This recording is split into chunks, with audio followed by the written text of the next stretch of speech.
আমরা হচ্ছে নারায়ণগঞ্জ থেকে আসতেছিলাম, পরে আমার হাজব্যান্ডের গাড়িটা নিয়ে আসতেছিলাম, পরে আমার হাজব্যান্ডের গাড়িটা নষ্ট হয়ে গেছে, মানে চার্জ শেষ হয়ে গেছে। পরে এই যে সদর হসপিটালের গেটের সামনে ছিলাম, পরে 2টা সিকিউরিটি গার্ড ছিল, পরে বললো যে ভিতরে আসেন। আসার পরে অনেক কিছু জিজ্ঞেস করলো, পরে হচ্ছে আমাদের দুজনকে আলাদা করলো, ওরে নিচতলায় রাখছে আর আমার দোতলায় নিয়ে গেছে। তারপরে হচ্ছে আমারে ভয় দেখাইছে, অনেক কিছু করছে, এরপরে হচ্ছে আমারে ধর্ষণ করছে, দুজনে মিলে ধর্ষণ করছে।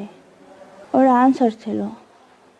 পরবর্তীতে আমি আমার হাজব্যান্ডে বলছি, পরে পুলিশের কাছে বলছে। পরে আমরা থানায় গেছিলাম, থানায় যেয়ে তারপর জিডি করছি। পুলিশ এইসব পরে হচ্ছে আসামিকে ধরছে।